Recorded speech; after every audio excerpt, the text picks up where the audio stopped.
ભાવનગર જિલ્લામાં ડીઝલ માટે ખેડૂતોની લાંબી લાઈનો। ટ્રેક્ટર અને કેરબા લઈને ખેડૂતો લાઈનમાં ઉભા રહેવા માટે મજબૂર બન્યા। ખેડૂતોને માત્ર 3000નું જ ડીઝલ અપાય છે, ત્યારે ગ્રામ્ય પંપ પર પૂરતું ડીઝલ ન હોવાનો પણ આક્ષેપ। પુરવઠા અધિકારીએ પૂરતો જથ્થો હોવાનો દાવો કર્યો, તો સરકારની જોગવાઈ મુજબ 200 લીટર ડીઝલ મળે છે। ખેડૂતોને પૂરતું ડીઝલ મળી રહે તેવી માંગ કરાઈ।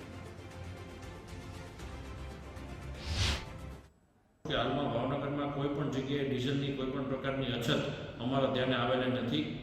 અમે રોજબરોજ ઓઇલ માર્કેટિંગ કંપનીઝના સેલ્સ ઓફિસર સાથે વિડીયો કોન્ફરન્સના માધ્યમથી મિટિંગ કરીએ છીએ અને કોઈ પણ જગ્યાએ કોઈ પણ પેટ્રોલ પંપ ઉપર પેટ્રોલ અથવા ડીઝલનો પુરવઠો નિયમિતપણે જળવાઈ રહે તે માટે અમે પ્રયત્નશીલ છીએ। હાલમાં દરેક ખેડૂતોને નમ્ર વિનંતી કરવાની કે આપ પહેલો આગ્રહ એવો રાખો કે આપના ટ્રેક્ટરમાં ડીઝલ ભરાય, ત્યાર પછી આપ બેરલમાં ડીઝલ ભરવાનો આગ્રહ રાખો, એવી આપ સૌને નમ્ર વિનંતી છે। દરેક ખેડૂતને એનો 7/12 અને 8 બતાવ્યાથી 200 લીટર ડીઝલ આપવાની અત્યારે સરકારની જોગવાઈ છે અને તે પ્રમાણે દરેક પેટ્રોલ પંપને અત્રેથી સૂચના આપવામાં આવેલી છે।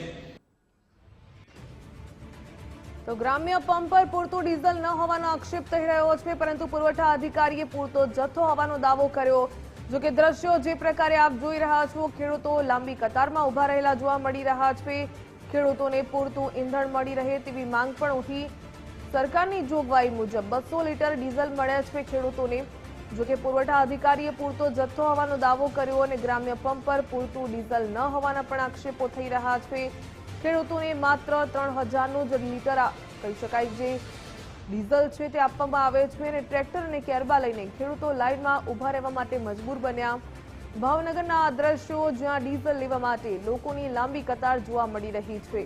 વૈશ્વિક પરિસ્થિતિઓને પગલે સપ્લાય ચેન અટકી ચૂકી છે ને જે સપ્લાય ક્યાંક પૂરતો પ્રમાણમાં ન આવતો હોવાથી ખેડૂતોએ હવે લાઈનમાં ઉભા રહેવાનો વારો આવ્યો છે। ગ્રામ્ય પંપ પર પૂરતું ડીઝલ ન હોવાના પણ આક્ષેપ લાગી રહ્યા છે।